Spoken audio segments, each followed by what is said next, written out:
Is Fighter the same as Top Gun? That is the big question. Stick around to find out. Because first, say what you will about Lord Siddhanand. The man knows what he's doing. There are very few directors that present their characters in the same way that he does. Damn near every main character gets their moment.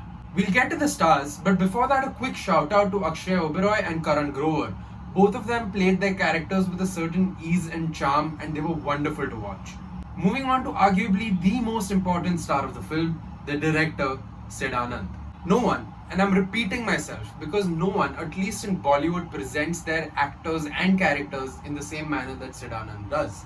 There's a scene in the movie where Hrithik charms his way into what can only be described as stealing someone's food, and the audience is left just as charmed, if not more.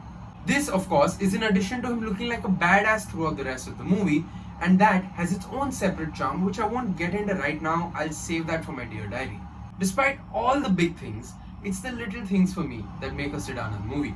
While most movies start with a love song between the leads, this movie starts off with a love song between the pilot, their aircraft, and their love for flying.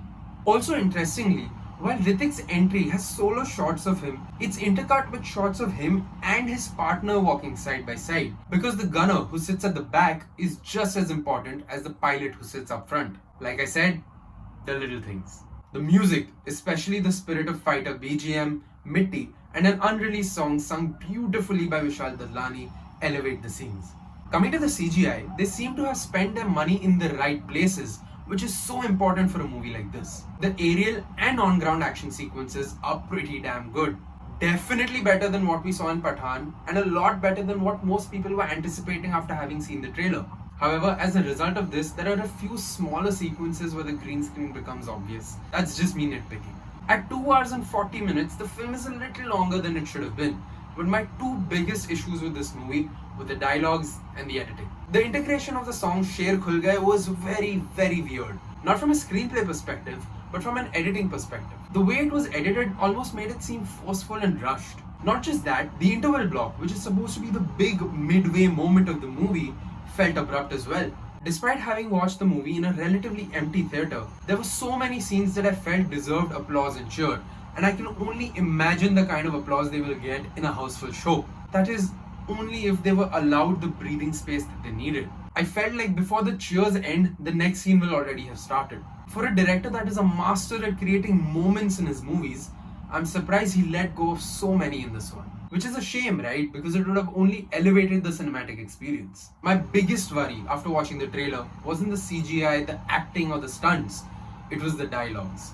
Written by Hussain Dalal, infamous for Brahmastra. Yeah, that guy. I was concerned about whether or not this movie would cross the line of subtlety that he had created for himself with Pathaan and dive straight into the realm of Gadar.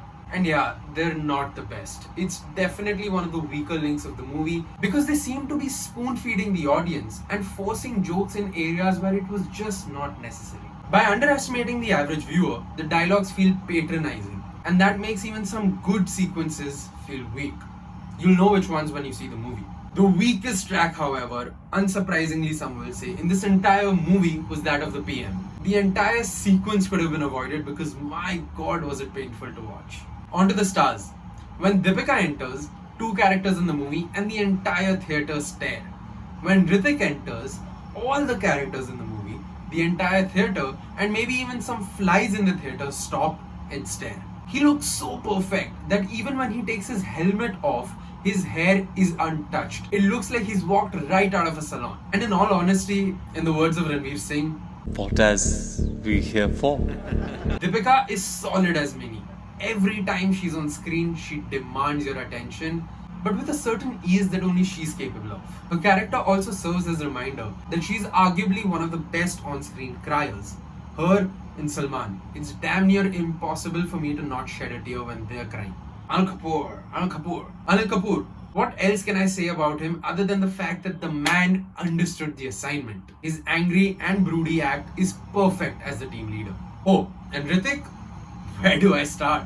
He oozes confidence, is cocky, and leverages his natural swagger in the first half. But it is the second half of the movie where the actor in him comes alive.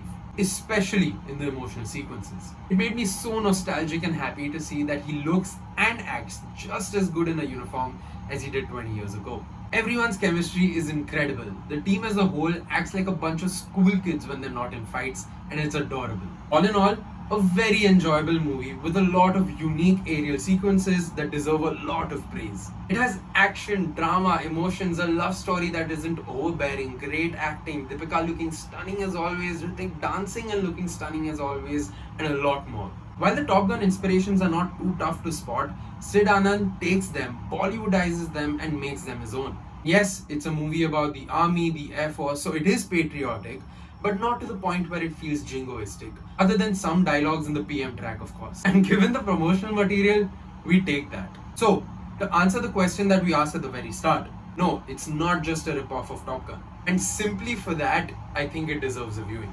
Chances are you'll walk out happier from the theatre than you expected to. Also, for those of you interested in seeing him dance, once the credits roll, don't leave. Ishq Jaisa Kuch starts playing midway between the credits. And yeah, he's just...